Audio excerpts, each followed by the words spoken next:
Hey Reddit, I never thought I'd be the kind of guy to post on here, but here I am, sharing what feels like the most surreal moment of my life.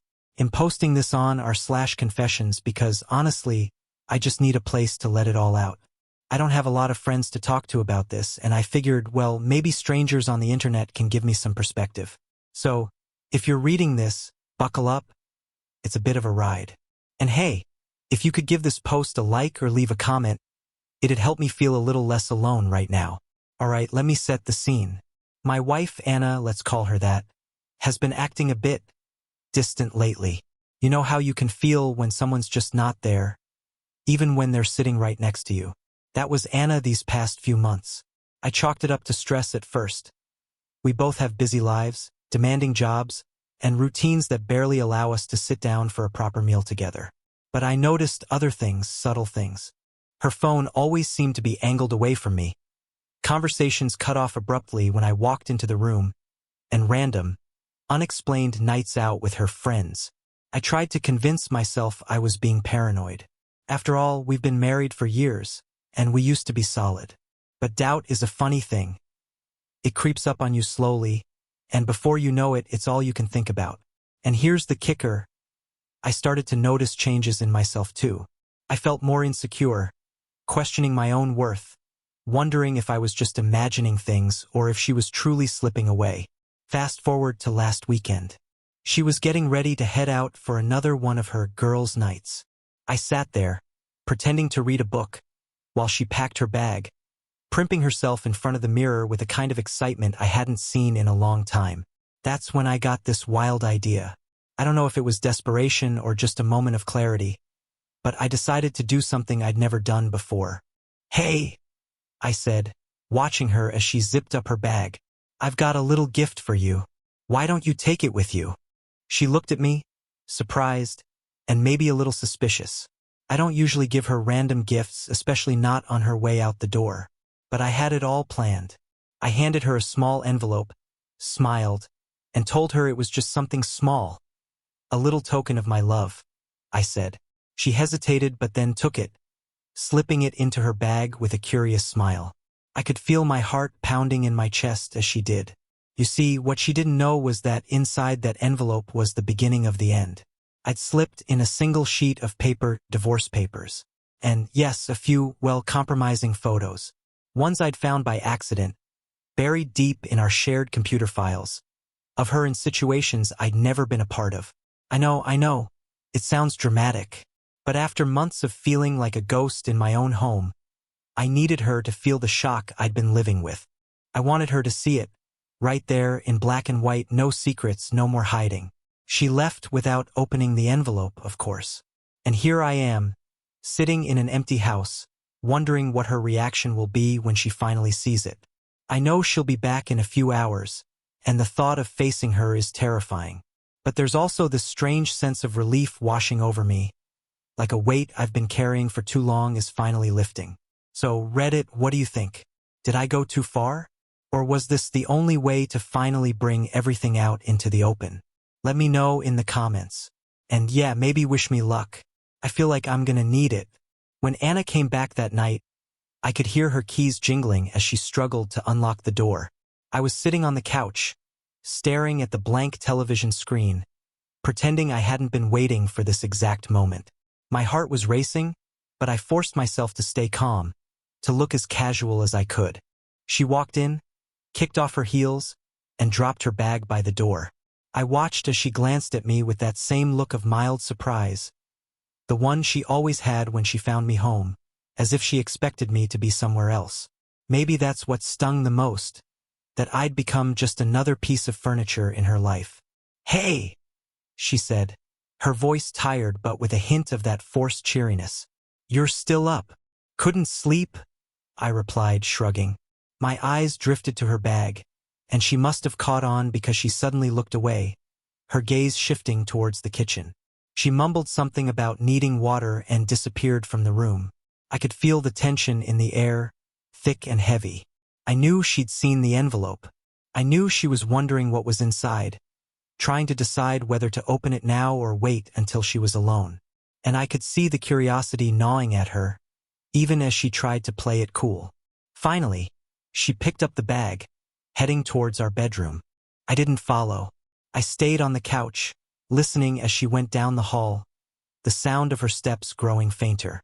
My hands were clenched into fists as I waited, picturing her sitting on the edge of the bed, reaching for the envelope and slowly tearing it open. Minutes passed, then silence. I imagined her pulling out the divorce papers, her eyes widening as she read the cold, impersonal words spelling out the end of our marriage. And then, the photos. I could almost feel her shock, her confusion, and maybe, just maybe, the sting of guilt I'd been feeling for months. I don't know how long I sat there, waiting. The silence seemed to stretch on forever, thickening the air around me until it was almost suffocating. Part of me wanted to get up, to walk into the bedroom and confront her, to finally demand the answers she'd been hiding from me. But another part of me, the part that was exhausted, defeated, wanted to stay right where I was, to let her come to me. Eventually, I heard footsteps again. She emerged from the bedroom, holding the papers and photos in her hand. Her face was pale, her eyes wide with a mixture of shock and anger. She looked at me, and for the first time in a long while, I felt like she was actually seeing me. What is this?" she stammered, her voice barely a whisper. I met her gaze, feeling a strange calmness settle over me. "It's exactly what it looks like," I said. "You wanted to keep secrets, Anna. Well, now they're all out in the open." Her hands were shaking as she gripped the papers. "You went through my things?" Her voice was sharp now, defensive. "How could you invade my privacy like that?" I laughed, a bitter, hollow sound. "Invade your privacy? Anna, you've been living a double life right under my nose, treating me like a fool. I found those photos by accident, and they answered questions I've been asking myself for months. Questions you refused to answer." She took a step back, her face contorting in anger. "So this is your idea of revenge? Humiliating me like this?" I shook my head. "This isn't revenge, Anna. This is reality. I just wanted you to see what I've been dealing with. Maybe now you understand what it's like to be blindsided by the truth." Her eyes softened for a moment, but then that steely, defensive look returned. She was building up her walls again, trying to twist this around to make herself the victim. I knew her too well. I'd seen this routine before. "Fine," she snapped, crossing her arms. "If this is what you want, then go ahead. I'll sign the damn papers." I felt a pang of sadness as she said it, a hollow ache in my chest. I'd wanted her to admit what she'd done, to show even a hint of remorse, but all I got was defiance. I realized then that the woman I'd married was gone, replaced by someone I barely recognized. Without another word, she turned and marched back into the bedroom, slamming the door behind her. I sat there in the dark, feeling the weight of everything crash down on me. There was no going back now. The life we'd built together, the dreams we'd shared, all of it was crumbling around me, and I was powerless to stop it. I'm not sure what's going to happen next. I know she'll probably want to talk in the morning, but I don't know if I have the strength for it. Part of me wants to just walk away, to leave her and never look back. But another part, the part that still remembers the good times, wonders if there's anything left to save. So, here I am, pouring my heart out to strangers on the internet, hoping for some kind of clarity. What would you do in my shoes? Is there any point in trying to fix something that's already shattered? Or should I just let go and start over? Thanks for reading this far, Reddit. I'd appreciate any advice, or even just a bit of support. This isn't easy, and I feel like I'm losing myself in the process. The next morning, the atmosphere in the house was thick, heavy, like a storm had rolled through and left nothing but quiet devastation in its wake. I didn't sleep much that night. Every time I closed my eyes, I saw her face, that look of shock and anger frozen in my mind. Part of me wondered if I'd been too harsh, if there'd been a better way to handle it. But another part, the part that had felt so small and invisible for so long, kept reminding me that I'd done what I had to do. I was sitting at the kitchen table, nursing a cup of coffee, when she finally came out of the bedroom. She looked disheveled, her eyes red and puffy, like she hadn't slept either. For a moment, she just stood there in the doorway, looking at me. I could see the hesitation in her eyes, the way she was struggling to find the right words. Finally, she broke the silence. "We need to talk." I nodded, keeping my expression as neutral as I could. "All right, I'm listening." She sat down across from me, folding her hands on the table. Her gaze dropped to the papers in front of her, the divorce papers that had shattered whatever illusion of normalcy we'd been clinging to. "I didn't mean for things to get this far," she started, her voice barely above a whisper. I don't know what happened." I waited, letting her struggle with her words. She'd had all the control for so long. Now it was my turn to sit back and watch her try to make sense of things. She looked up at me, her eyes pleading. "It was just a stupid mistake. A moment of weakness. You have to believe me." I took a deep breath, feeling the weight of her words sink in. I'd been waiting for this, for some kind of confession, some acknowledgement of the betrayal that had torn our marriage apart. But hearing it now, it didn't bring the satisfaction I'd expected. If anything, it made everything feel even emptier. "A moment of weakness?" I repeated, my voice calm but laced with disbelief. "Anna, I found photos. Multiple photos. This wasn't just some one-time thing, was it?" She flinched, looking away, and that told me all I needed to know. I'd spent months torturing myself with doubts, wondering if I was just being paranoid. But now, here it was. The truth laid bare, and it was even worse than I'd imagined. She sighed, running a hand through her hair. I didn't mean for it to happen like this. I don't even know how it started. Maybe I was just feeling lost, or maybe I needed something that I wasn't getting here." I felt a pang of hurt at her words, but I forced myself to stay calm. "Something you weren't getting here?" "Anna, I was here. I was right here, willing to talk, to work things out. But you didn't give me that chance, did you?" She looked down, her fingers twisting together nervously. I know I messed up. I don't know how to explain it." There it was, the vague, non-committal answer I'd come to expect. She wasn't sorry for what she'd done. She was sorry she'd been caught. And that realization hit me harder than anything else. This wasn't about saving our marriage. This was about her trying to salvage whatever dignity she had left. "So, what now?" I asked, my voice flat. "Do you want me to just forget everything? Pretend this never happened?" She looked up at me, her eyes wide with desperation. "I don't know. I don't want to lose you, but I don't know if we can go back to the way things were." I sighed, feeling the weight of her words settle over me. "Anna, I don't think we can go back. Not after everything that's happened. Trust doesn't just snap back into place." She nodded, a tear slipping down her cheek. "I know, but maybe we could try. We could go to counseling, talk to someone.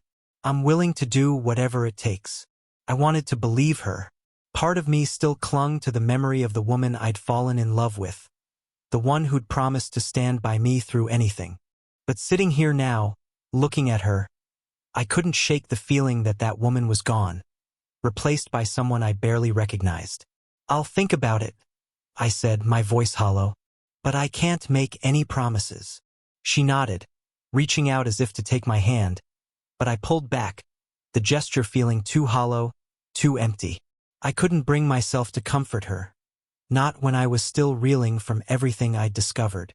She stood up, a defeated look on her face, and turned to leave the room. But before she walked out, she paused, glancing back at me. "I'm sorry," she whispered, her voice barely audible. I didn't respond. I just watched as she disappeared down the hallway, the weight of her apology hanging in the air. It felt like too little, too late, a desperate attempt to cling to something that had already slipped through her fingers. And here I am again, read it, feeling more lost than ever. Part of me wants to believe her, to give her a chance to make things right. But another part wonders if I'm just setting myself up for more pain, more disappointment. I don't know what to do, and I don't know if I have the strength to keep fighting for something that feels so broken. So I'm putting it out there. Have any of you been through this? Is there any hope of rebuilding after a betrayal like this? Or am I just fooling myself, hoping for something that's already gone? As always, thanks for listening, and I appreciate any advice. This whole thing feels like a nightmare I can't wake up from, and I could really use a dose of reality right now. The days that followed felt like a strange blur. Anna and I settled into this uncomfortable silence, a fragile truce where neither of us knew what to say. She went about her daily routines, acting like everything was normal, but there was an edge to her movements, a tension that hung in the air between us.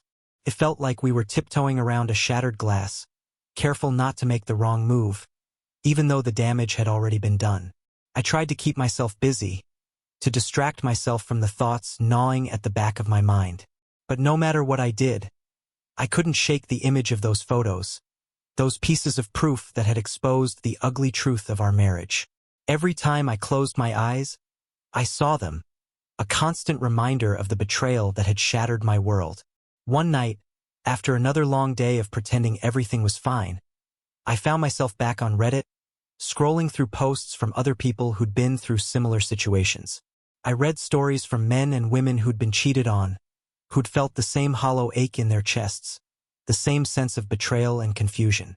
I read about people who'd chosen to forgive, who'd worked through the pain to rebuild their relationships.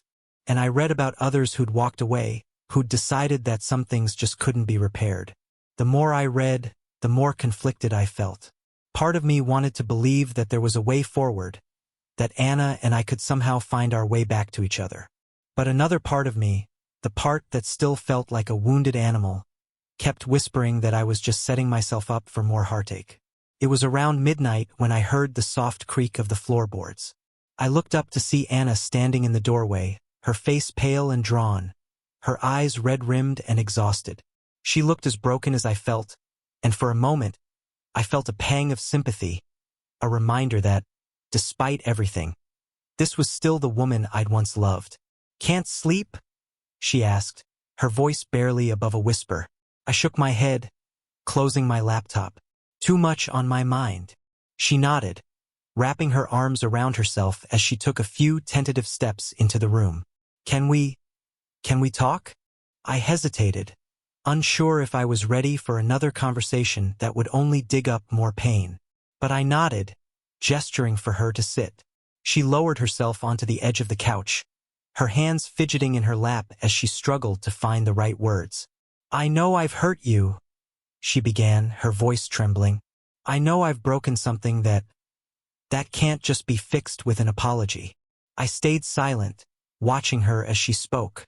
There was something raw, almost vulnerable, in her expression, a glimpse of the woman I'd once known.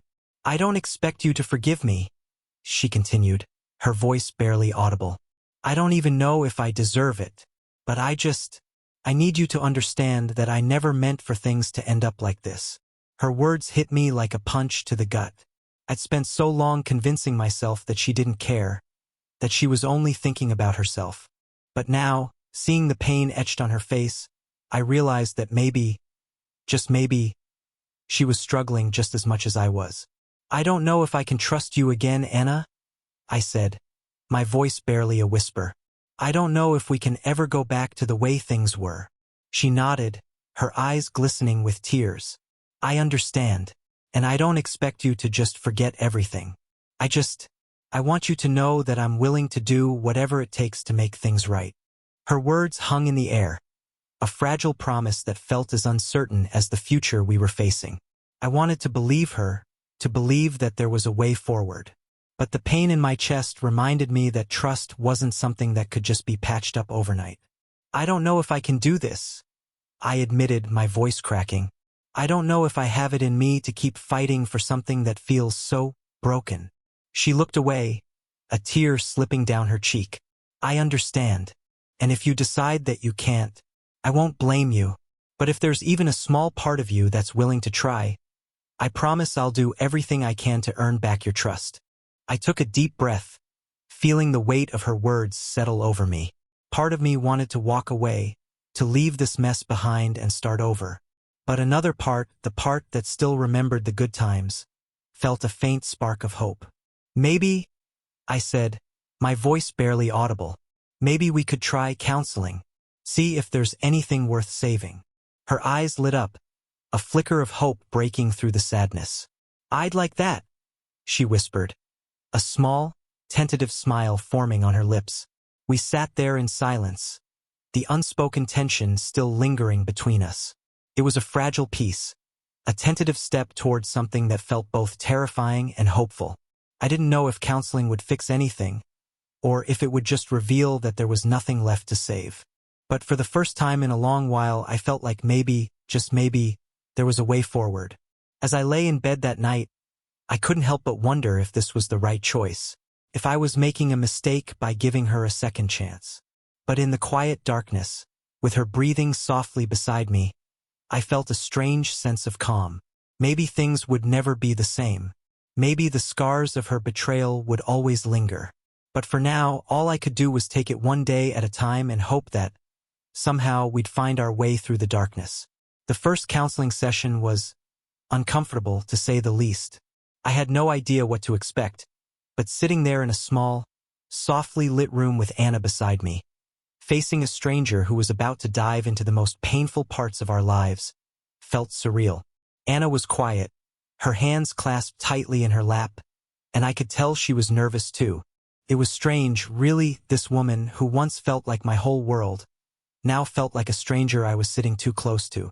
The therapist, Dr. Morris, was a calm, soft-spoken woman who seemed unfazed by the tension in the room. She began with the usual introductions, asking us to share a little about ourselves and why we were there.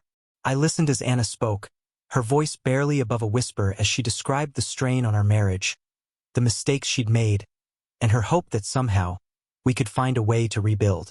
When it was my turn, I wasn't sure what to say. How do you explain to a stranger that the person you trusted most in the world broke your heart? That every time you look at her, you see the lies, the betrayal, the empty promises? I tried to find the words, but they felt clumsy and inadequate. All I could manage was a simple, I don't know if I can ever trust her again. Dr. Morris nodded, her gaze understanding. That's okay, she said gently. Trust isn't something that can be rebuilt overnight. It takes time, effort, and a willingness to confront difficult truths. But the fact that you're both here willing to try is a good first step. I glanced at Anna, who looked back at me with a mixture of guilt and hope. Part of me wanted to reach out, to take her hand and tell her that everything would be okay. But another part, the part still nursing the wounds of betrayal, couldn't bring itself to forgive so easily. The session went on, with Dr. Morris guiding us through questions that felt both simple and painfully intimate. She asked us to talk about what we loved about each other, what we missed, and what we wanted for the future. At first, I struggled to answer, but as I listened to Anna speak, I felt a strange sense of nostalgia wash over me. She talked about our early days, the excitement of falling in love, the dreams we'd shared, and the promises we'd made. She talked about the man she'd married, the man who was always there for her, who made her feel safe and loved. And as she spoke, I realized that I missed that version of us too. I missed the simplicity, the trust, the certainty that we'd always be there for each other, no matter what. But then, as quickly as that nostalgia appeared, it was overshadowed by the harsh reality of the present. That version of us was gone, replaced by a fractured, fragile shell that might never be whole again. And no matter how much I wanted to believe in the possibility of forgiveness, a part of me kept whispering that I'd be a fool to let my guard down. After the session, we walked to the car in silence. Anna glanced at me as we reached the parking lot, her expression unreadable. "Thank you for coming," she said quietly. "I know this isn't easy for you." I nodded, not trusting myself to speak. I wasn't sure what to say, or if I even had anything left to say. The truth was, I was exhausted, emotionally, mentally, physically. Every day felt like a battle between the part of me that wanted to forgive and the part that couldn't let go of the pain. As we drove home, I found myself staring out the window, watching the world go by in a blur.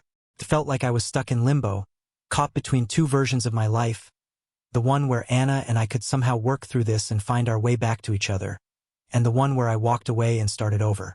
And no matter how hard I tried, I couldn't shake the feeling that I was being pulled in both directions, unsure of which path would lead to happiness and which would only bring more heartache. That night, after a tense, quiet dinner. I found myself alone in our bedroom, staring at the ceiling as the memories of our session replayed in my mind. I kept thinking about the way Anna had looked at me during the session, the way her voice had trembled as she spoke about her regrets, her hopes, her desire to make things right.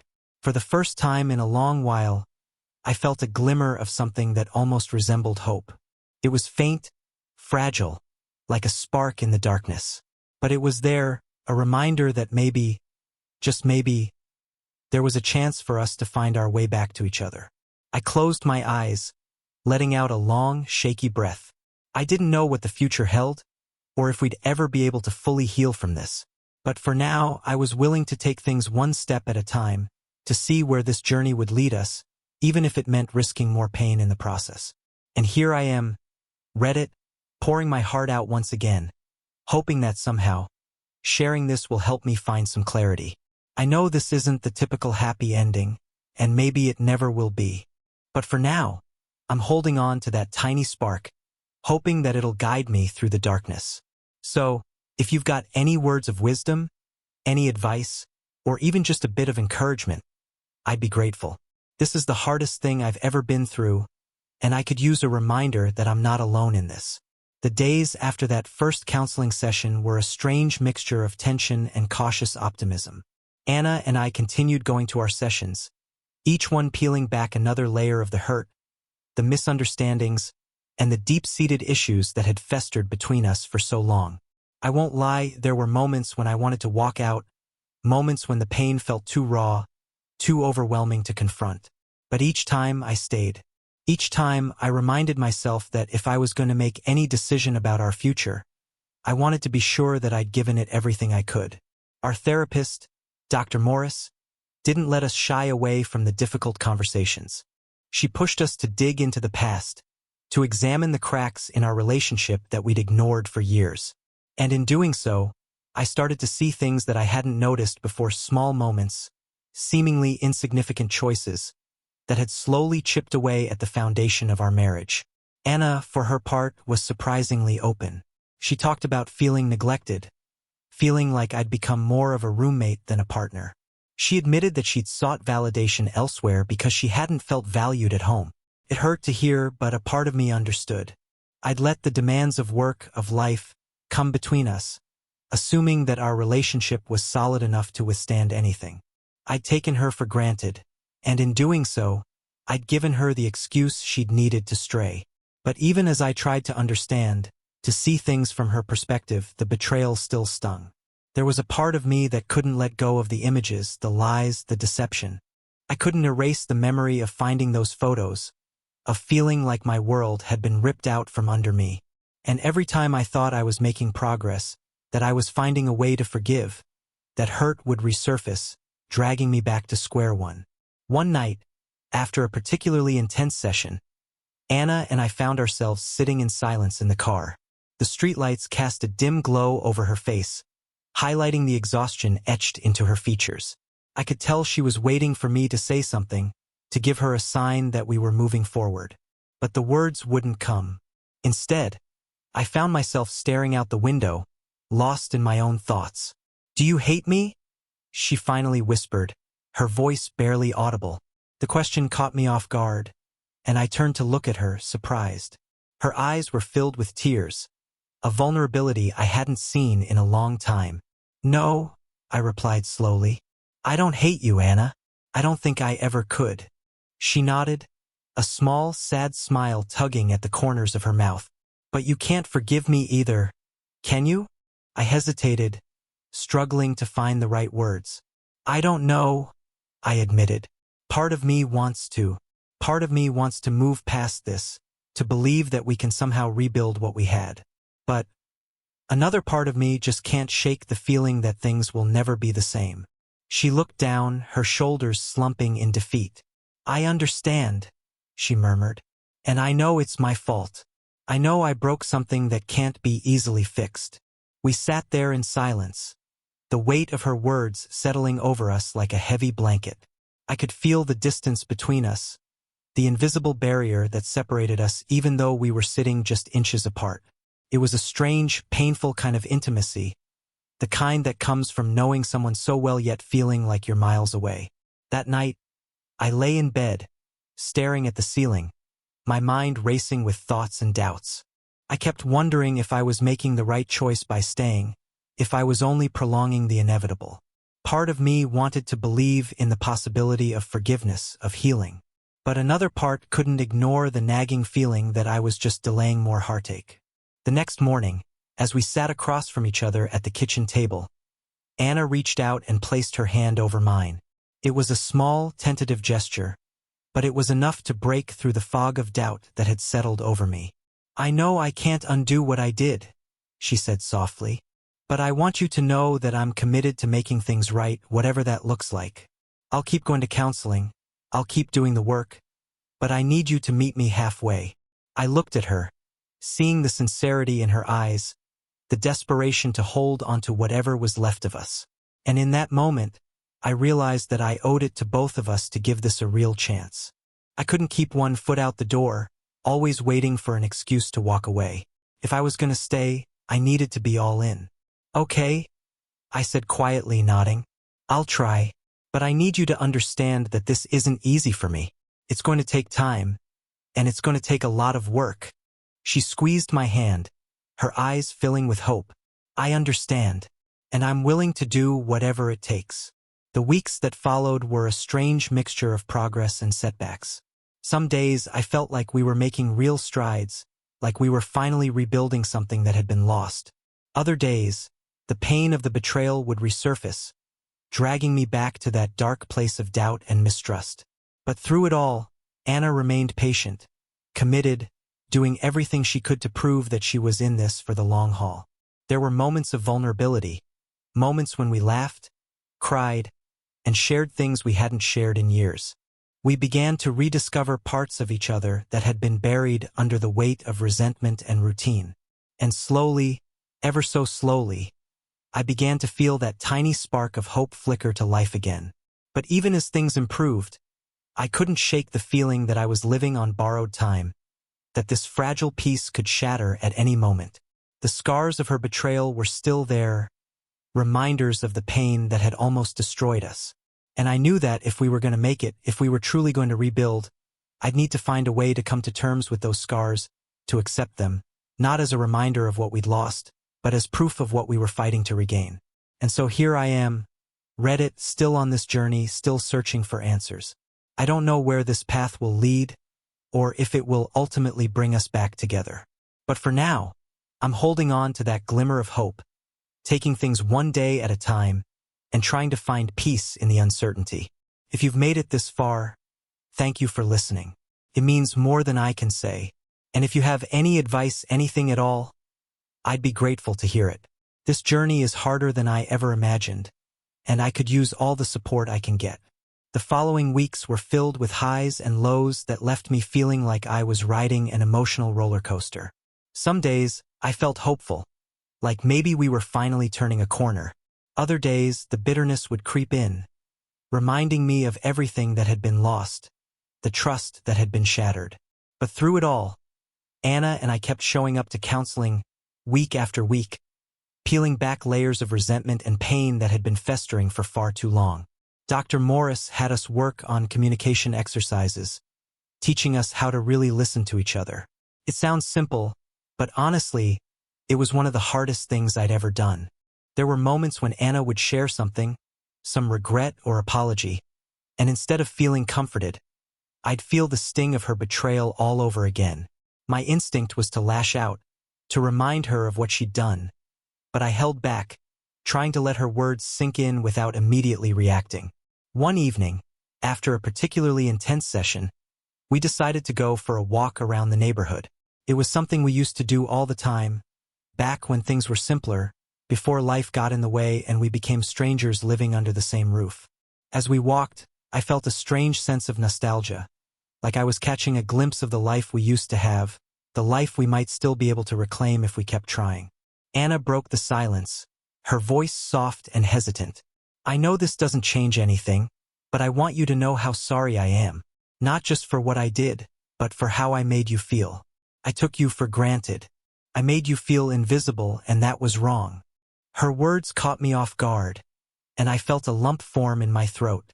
I'd been so focused on my own pain, my own sense of betrayal, that I hadn't considered how she might be feeling the guilt, the regret, the fear that she'd lost me forever.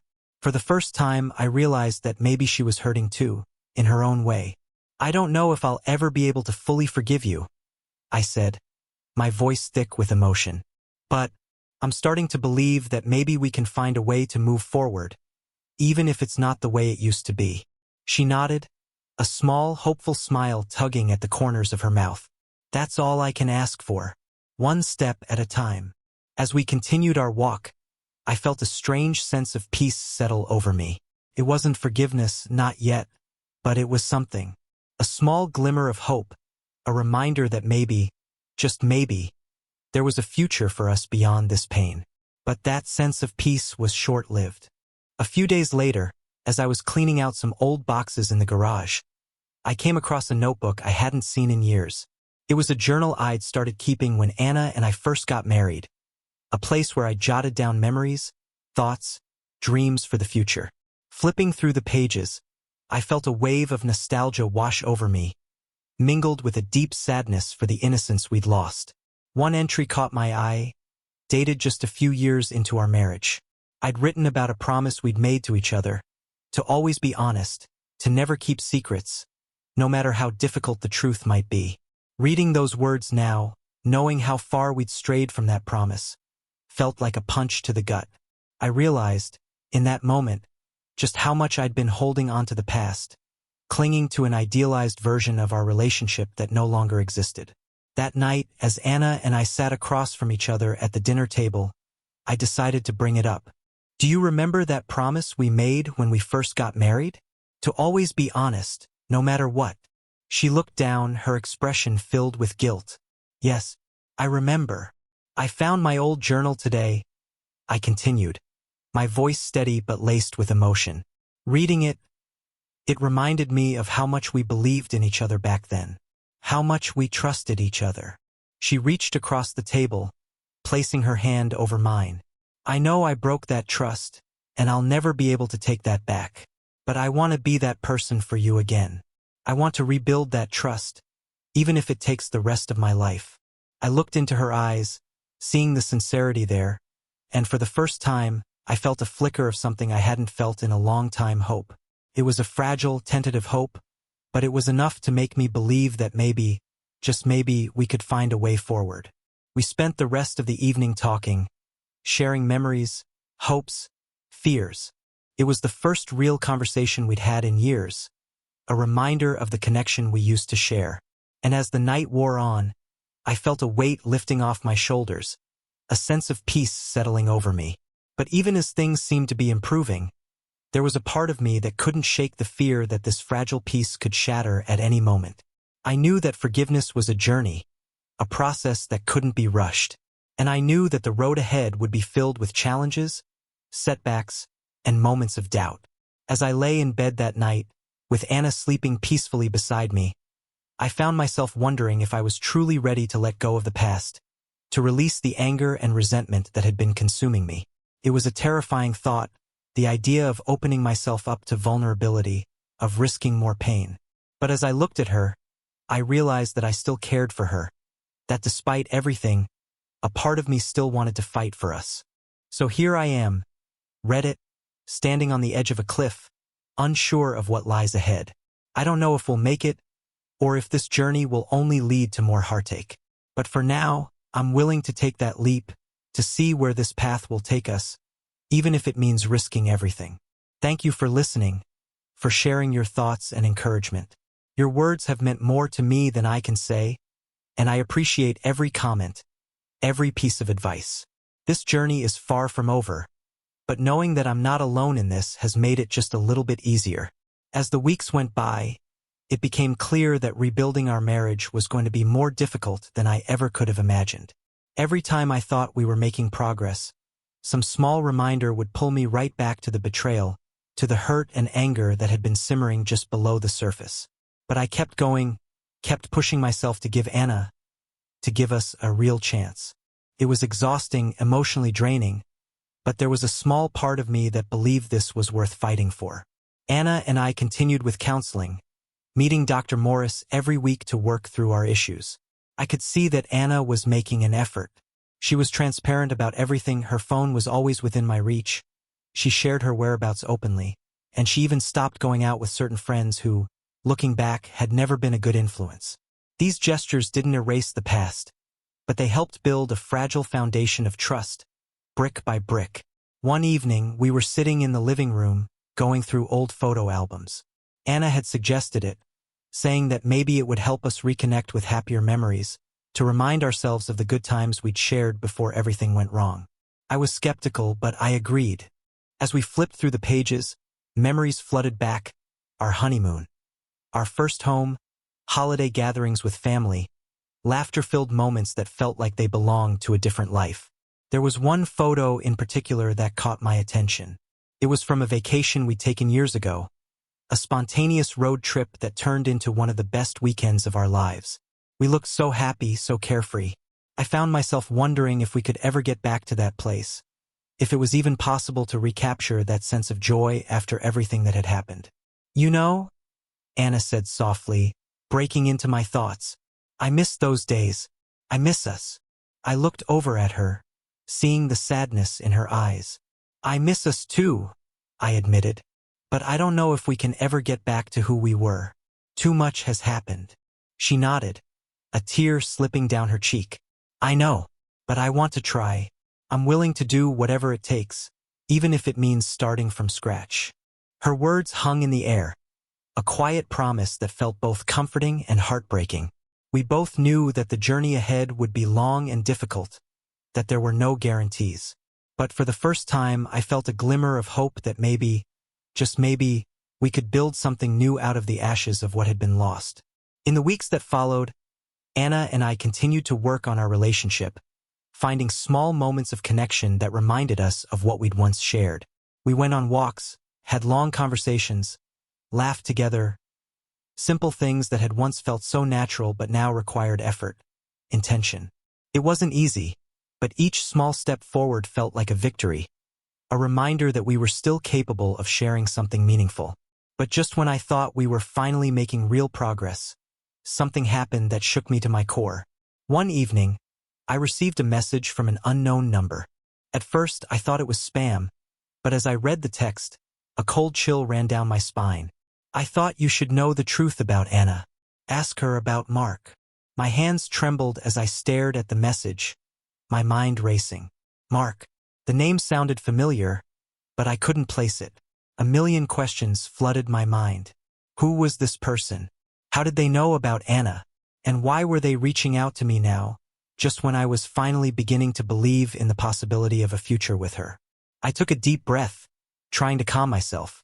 Part of me wanted to confront Anna right away, to demand answers. But another part of me, the part that had spent so much time and energy trying to rebuild trust, didn't want to jump to conclusions. I needed to know more before I let this message unravel everything we'd been working towards. The next day, I decided to bring it up in counseling. I showed Dr. Morris the message, explaining my concerns without accusing Anna directly. I could see the look of shock on her face as she read it, but she remained calm, her gaze shifting to Anna. "Anna, do you know who Mark is?" Dr. Morris asked gently, her tone measured. Anna's face went pale, her eyes widening in surprise. She stammered for a moment, clearly caught off guard. "Yes, I know who he is. We were friends a long time ago, before any of this happened." I felt a surge of anger rise up in me, but I forced myself to stay calm. "Friends? Or something more?" She hesitated, glancing at me with a look of guilt. We were close.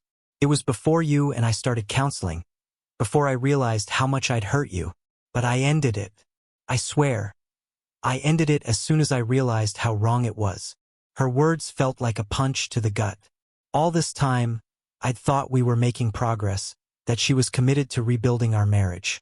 But now, I was left wondering if I'd been a fool to believe in her, to trust her promises of honesty and change. "Dr. Morris intervened, her voice calm but firm. "Anna, it's clear that there's still a lot of work to be done here, a lot of trust that needs to be rebuilt. Honesty is essential in this process, and I encourage you to be open with your husband about any lingering secrets. Only then can you truly begin to move forward. Anna looked at me, tears streaming down her face. "I'm so sorry," she whispered, her voice trembling. "I know I've let you down again. I know I've broken your trust. But I'm begging you, please don't give up on us. I'll do whatever it takes to prove that I'm committed to making this right." I didn't know what to say. Part of me wanted to walk out of that room, to leave her and never look back. But another part, the part that had invested so much time and energy into this process, couldn't bring itself to let go. I felt trapped, torn between my desire for closure and my fear of giving up on something I'd fought so hard to save. As we left the counseling session that day, I felt more uncertain than ever. The road to forgiveness was already difficult, and now, with this new revelation, it felt like I was back at square one. I didn't know if I had the strength to keep going, to keep fighting for a relationship that seemed to crumble every time I got close to rebuilding it. But as I lay awake that night, the words of Dr. Morris echoed in my mind. Only then can you truly begin to move forward. If I was going to find peace, if I was going to move on, whether that meant staying with Anna or walking away, I knew I had to confront this, to face the truth, no matter how painful it might be. So here I am, Reddit, standing on the edge of a decision that feels impossible to make. I don't know what the future holds, or if there's any hope left for us. But I know that I can't keep living in this cycle of doubt and mistrust. I have to find a way to break free, to find the strength to either rebuild or to let go. As always, thank you for listening, for sharing your support and advice. This journey is far from over, and I don't know where it will lead. But knowing that I'm not alone in this, that there are others out there who understand, has been a comfort I never expected. After that counseling session, things between Anna and me were strained, to put it mildly. The revelation about Mark had shattered whatever fragile peace we'd managed to build, leaving me feeling like I was back at square one. The doubts, the anger, the betrayal, all of it came flooding back, drowning out the small progress we'd made. I couldn't help but question everything, wondering if this entire attempt at rebuilding had been a mistake from the start. Anna was clearly remorseful. She did everything she could to reassure me, to show me that she was committed to making things work. She canceled all her social plans, even stopped going to certain places that might trigger my suspicions. She was open about her every move, checking in with me constantly, doing everything she could to prove that she was fully invested in our relationship. But no matter what she did, I couldn't shake the feeling that the damage was already done. Trust was such a delicate thing, and once broken, it was nearly impossible to repair. I'd spent so much time and energy trying to forgive, trying to believe that we could somehow move past the pain. But now, with this new betrayal fresh in my mind, I couldn't help but wonder if I was just setting myself up for more disappointment. One evening, I found myself sitting alone in our bedroom, staring at a framed photo of Anna and me from our wedding day. We looked so young, so full of hope. I remembered the promises we'd made, the vows to love and cherish each other, to be honest no matter what, and I felt a hollow ache in my chest, realizing just how far we drifted from that moment. I wanted to talk to her, to confront her about everything I was feeling, but part of me was afraid of what I might hear, afraid that if I pushed too hard, she'd reveal more secrets, more lies that I wasn't prepared to face. So I stayed silent, keeping my pain to myself, letting it fester and grow. One night, unable to sleep, I found myself scrolling through Reddit, reading stories from others who'd been through similar experiences. I read about people who'd managed to rebuild their relationships, who'd found forgiveness and healing after betrayal. And I read about others who'd chosen to walk away, who'd realized that sometimes letting go was the only way to truly find peace. The stories were both comforting and unsettling. They reminded me that I wasn't alone, that others had faced the same struggles, the same heartache. But they also forced me to confront a painful truth. I had to make a choice. I couldn't keep living in this limbo, clinging to a relationship that might already be beyond repair. The next morning, as Anna and I sat across from each other at the breakfast table, I decided to finally speak up. My heart was pounding, but I knew I couldn't keep this bottled up any longer. "Anna," I began, my voice steady but filled with emotion. I need to know the truth. All of it. No more secrets, no more half-truths. If there's anything else you're hiding, I need to know now. I can't keep going like this, wondering if there's more you haven't told me. She looked at me, her face pale, her eyes filled with fear. I could see the conflict in her expression, the hesitation as she struggled to decide whether to tell me what I was asking for. After a long pause, she took a deep breath and spoke. There's nothing else, I swear. Mark, he was the last secret. After that, I realized how much I was risking, how much I was hurting you. I ended it because I knew I couldn't live with myself if I kept lying to you. I studied her face, searching for any hint of deception. Her words sounded sincere, but the wounds of betrayal had left me wary, suspicious. I wanted to believe her, to trust that this was finally the whole truth. But a part of me couldn't shake the feeling that I was still in the dark, that there might be more she wasn't telling me. So that's it? I asked, my voice tinged with doubt. There's nothing else? No other secrets, no other lies. She shook her head, tears streaming down her cheeks. That's it. Promise. I'm so sorry for everything I've put you through, for breaking your trust. I know I don't deserve forgiveness, but I want you to know that I'm committed to making things right, to rebuilding what we've lost. Her words hung in the air, filling the silence between us. I could see the pain in her eyes, the desperation to hold on to whatever was left of our relationship. And in that moment, I realized that I had a choice to make. I could continue to hold on to the hurt, the anger, letting it poison whatever chance we had left. Or I could try to let go, to find a way to move forward, even if it meant risking more pain. I took a deep breath, feeling the weight of my decision settle over me. All right, I said quietly. I'm willing to try, but I need you to understand that this isn't going to be easy. It's going to take time, and it's going to take a lot of work. She nodded, relief washing over her face. I understand, and I'm willing to do whatever it takes. The days that followed were a strange mixture of hope and uncertainty. Anna and I continued to work on our relationship, rebuilding trust one small step at a time. We had difficult conversations, moments of vulnerability that forced us to confront the pain we'd both been carrying. And slowly, ever so slowly, I began to feel a glimmer of peace. But even as things improved, I knew that the scars of betrayal would always be there, lingering beneath the surface. I knew that forgiveness was a journey, a process that couldn't be rushed or forced.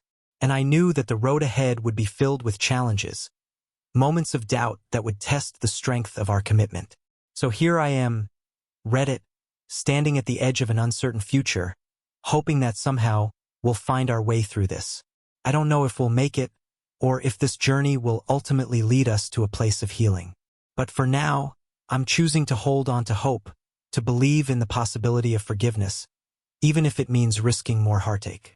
Thank you for listening, for sharing your advice and support. This has been the hardest journey of my life, and I know it's far from over. But knowing that I'm not alone, that others have faced the same struggles, has given me the strength to keep going, one day at a time. In the weeks that followed, life settled into a kind of uneasy rhythm. Anna and I kept going to counseling, working on our relationship piece by piece. Some days, I felt like we were making real progress, like the old wounds were finally beginning to heal, leaving only faint scars behind. Other days, the doubts would creep back in, and I'd find myself questioning everything, wondering if we were only delaying the inevitable. Despite the progress, I couldn't help but feel that there was something missing, a final hurdle I hadn't been able to overcome. No matter how hard I tried, I couldn't fully let go of the betrayal, the memories of all the hurt that had been inflicted. And as much as I wanted to believe in the possibility of a future together, a part of me still felt trapped in the past, unable to move forward.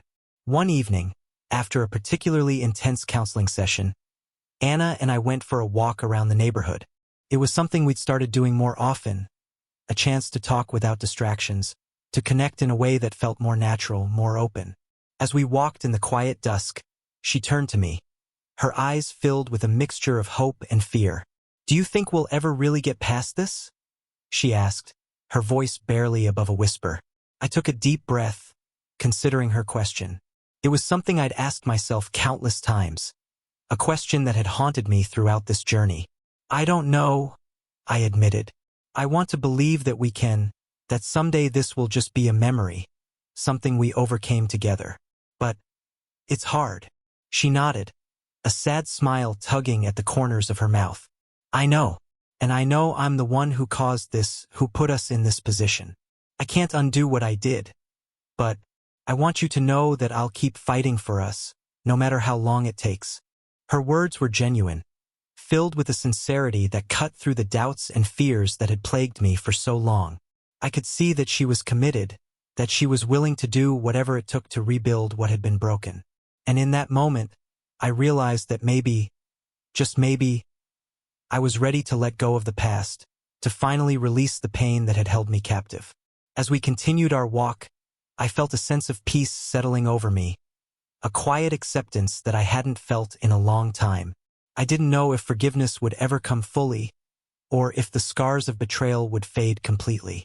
But I knew that I was willing to try, to take that leap of faith, even if it meant risking more heartache in the process.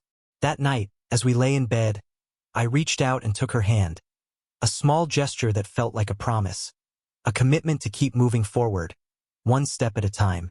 She looked at me, surprise and relief mingling in her expression, and for the first time in a long while, I felt a genuine connection between us, a sense that maybe we could find our way back to each other after all.